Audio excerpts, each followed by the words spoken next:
Bendiciones a todos mis hermanos. Bueno, aquí les presento el resumen de la clase de teología y de esa manera habíamos hablado sobre las cuatro connotaciones proféticas que tiene el río Jordán. En primer lugar, que es la presencia de Dios cuando pasa el arca del pacto. Recordemos que las aguas del río Jordán se abren y el pueblo pasa en seco. Entonces estamos indicando que por medio del arca de alianza hay poder allí donde las aguas retroceden y el pueblo pasa. Entonces presencia de Dios. En primer lugar. Otra connotación profética es la sanidad a través de las aguas del río Jordán cuando Naamán el sirio se zambulle 7 veces y si es sano. Entonces aquí está indicando la sanidad también. En tercer lugar, está indicando como tal eh, la profecía bíblica. Recordemos que aquí Elías le sucede el ministerio a Eliseo, golpea las aguas con el manto, las aguas se dividen en dos y de esa manera sigue el ministerio profético de Eliseo, entonces indica la profecía. Y por último lugar la obediencia que es el bautismo.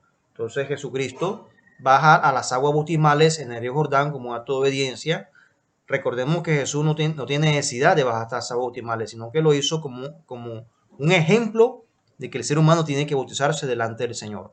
Y de esa manera es un acto de obediencia al llamamiento como tal. Entonces, tipifica el llamamiento. Entonces, en primer lugar, presencia, en segundo lugar, sanidad, en tercer lugar, profecía y por último, llamamiento.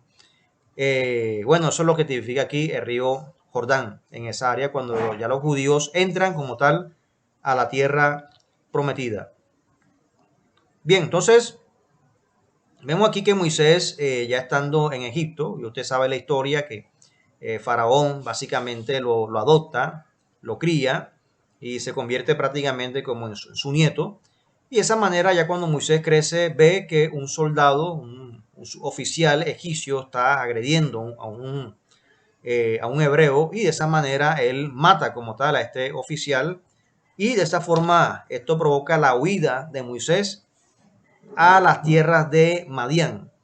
O sea, estando Moisés como tal en las tierras de Madián, aquí pastorea las ovejas de su suegro Jetro por 40 años y de esa manera fue el lugar donde recibe como tal el llamado del Señor por medio de la zarza ardiente.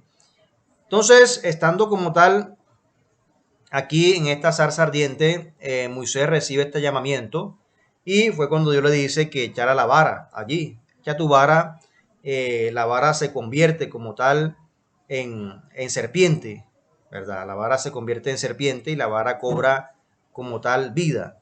Y nuevamente Moisés toma la vara por la serpiente por la cola y se convierte en vara. Entonces ya no era la vara de Moisés, era la vara de Dios, ¿verdad? A través de las manos de Moisés en ese momento. Y así pasa con nosotros, nuestro ministerio, el ministerio de Dios a través de ti, ¿verdad? Entonces, es la forma en la cual, como ya Moisés recibe este llamamiento, para esa manera ayudar al pueblo hebreo a salir de Egipto. Más adelante vemos que ya Moisés se despide de su suegro Jetro.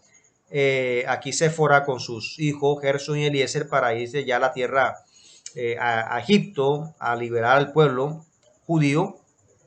Pero antes de eso, Séfora con un pernal, una piedra afilada, le corte prepucio a su hijo, una circuncisión hace aquí, mientras que Moisés estaba enfermo. Entonces, fíjese que Moisés se sana a través de la circuncisión que le hacen a su hijo como tal.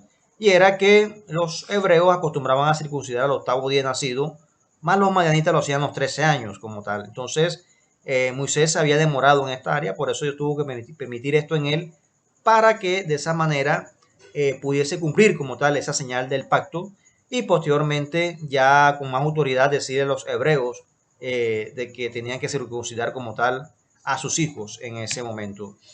Bien, Moisés recibe las tablas de la ley allí estando en el monte Sinaí, los 10 mandamientos. Mientras él recibe los mandamientos, el pueblo estaba haciendo acá el becerro de oro, festejando, haciendo una oración extraña. Y fue cuando Moisés básicamente rompe las tablas delante de ellos y la mayoría perece prácticamente. Perecieron allí en el desierto. Bueno, también vemos aquí el tabernáculo de reunión. Aquí están los atrios, tiene una medida de 100 metros de largo por 50 de ancho, más o menos como una cancha de fútbol. El tabernáculo de reunión tiene una medida de 50 metros de largo por 30 de ancho aproximadamente. y una altura de 20 metros aproximadamente de alto. Y de esa manera vemos aquí la nube, que es la presencia de Dios. Aquí en este lugar, una teofanía, se guiaban por la nube durante el día. Aquí estaba el altar de bronce, el lavacro, y en la noche estaba la nube de fuego, estaba la columna de fuego, perdón, donde ellos también podían guiarse en la noche. Este es vemos el tabernáculo de reunión, estaba dividido en dos áreas, el lugar santo y el lugar santísimo. Aquí estaba el arca del pacto, aquí estaba el altar del incienso, estaba aquí también la candelabro y los panes de la propiciación. 12 panes había ahí, indicando las 12 tribus de Israel. Y la tarea es el libro de Levíticos. En hebreo, él llamó. Entonces, para la próxima clase vamos a investigar el libro de Levíticos. Que mi Dios santo le bendiga, mis hermanos.